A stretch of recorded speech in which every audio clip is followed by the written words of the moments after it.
ಕೆಲ ಭಾರಗಳು ಮಾತಿನಲ್ಲಿ ಹೇಳಲಾಗುವುದಿಲ್ಲ, ಕೆಲ ನೋವುಗಳು ಯಾರಿಗೂ ಅರ್ಥವಾಗುವುದಿಲ್ಲ, ಕೆಲ ರಾತ್ರಿಗಳು ಕಣ್ಣೀರು ಮತ್ತು ನಿಶಬ್ದ ಮಾತ್ರ. ನೀನು ಎಲ್ಲರ ಮುಂದೆ ಬಲವಾಗಿ ನಿಂತರೂ ನಿನ್ನ ಹೃದಯದ ನಿಜ ಸ್ಥಿತಿ ಯಾರಿಗೆ ಗೊತ್ತು? ಒಬ್ಬರಿಗೇನೆ, ಅದು ದೇವರಿಗೆ. ಆತ ನೀನು ಹೊರುವ ಭಾರವನ್ನು ಕಂಡಿದ್ದಾನೆ.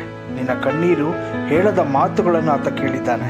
ನಿನ್ನ ಹೃದಯ ಒಡೆದ ಆ ನಿಶಬ್ದ ಕ್ಷಣಗಳನ್ನು ಆತ ಕಂಡಿದ್ದಾನೆ.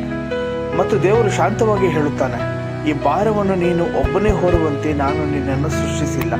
ಬಿಡು, ಈ ಭಾರವನ್ನು ನನಗೆ ಕೊಡು. ಈ ಭಾರವನ್ನು ನಿನ್ನ ಹೃದಯದಿಂದ ತೆಗೆದು ನಿನ್ನ ಮುಂದೆ ಬಿಡುಗಡೆಯನ್ನು ಇಡುತ್ತೇನೆ. ಇಲ್ಲಿಯವರೆಗೆ ನಿನ್ನನ್ನು ತಳ್ಳಿದ್ದೇ ನಿನ್ನ ನಾಳೆಯ ಸಾಕ್ಷಿಯಾಗಲಿದೆ. ನೀನು ಸುರಿಸಿದ ಕಣ್ಣೀರೇ ನಿನ್ನ ಅಭಿಷೇಕವಾಗಲಿದೆ. ನೀನು ಎದುರಿಸಿದ್ದೇ ನಿನ್ನನ್ನು ಎತ್ತುವ ವೇದಿಕೆಯಾಗಲಿದೆ. ಒಂದು ಮಾತು ಮಾತ್ರ ನೆನಪಿಟ್ಟುಕೋ, ದೇವರ ಕೈ ಒಂದು ಕ್ಷಣದಲ್ಲಿ ವಸ್ತುಗಳನ್ನು ಬದಲಾಯಿಸಿದರೆ ನಿನ್ನ ನಿನ್ನೆ ನಿನ್ನ ನಾಳೆಗೆ ಯಾವತ್ತೂ ಸಮವಾಗುವುದಿಲ್ಲ.